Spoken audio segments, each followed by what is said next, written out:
On this week's Keepin' It Real, Cam tells us that based on a series of recent events, he has two people he'd like to offer up as potentially superb spies. My twins are high school juniors, and prom was last Saturday night. The event went something like this. For my son, he brought his Joseph Banks suit downstairs about noon. It looked like it had been in a pile on the floor since he wore it last in March. There was a button-down shirt in with it. My wife took the clothes and began steaming the wrinkles out. She asked, "What flowers did you get your date?" A blank look. "Go to Publix and get some flowers. We'll make something." He returned with one hydrangea. My wife quietly returned to Publix and came home with an assortment of flowers and began making a bouquet. My son borrowed my dress shoes. For my daughter, she called her older sister earlier in the week and asked if she could return from college and help her with her hair for prom. Saturday, early afternoon, for about an hour, the two sat in front of a mirror and pre-prepped her hair. My prom-bound daughter left the house, hair in giant rollers, for the next stop in her pre-prom prep tour at someone's house.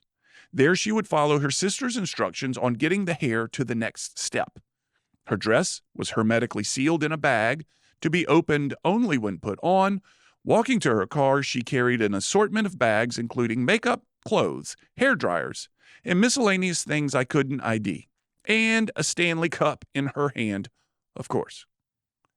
My son and his buddies stood together for pictures in a yard where they collected before prom. Parents quickly snapped photos before the boys wandered off. They looked disinterested and annoyed by the photos. My daughter and her friends, now fully primped, posed in front of a fountain downtown, while one of their friends' mothers, a photographer, posed the girls individually, then in pairs, then as a group. Per the photos, the girls appeared happy to comply. The next day, parents were sent a link to a website where we could review and download the photos we liked.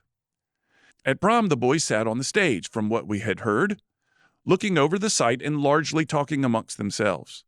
The girls stood in front of the DJ and danced. There may have been some commingled dancing toward the 10 p.m. hour, but those details remain shrouded. The DJ, they said, was good.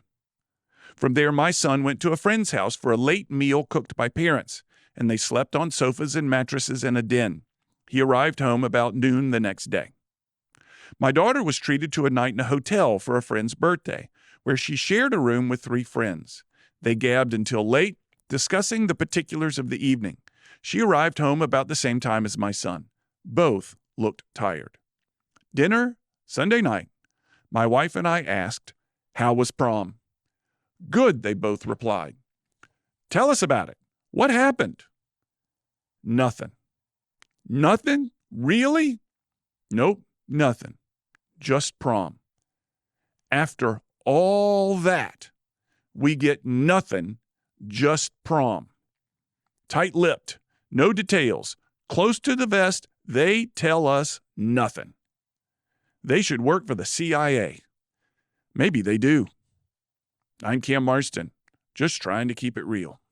To hear more commentaries, search for Keepin' It Real with Cam Marston on your favorite podcast app, or follow Cam Marston on social media.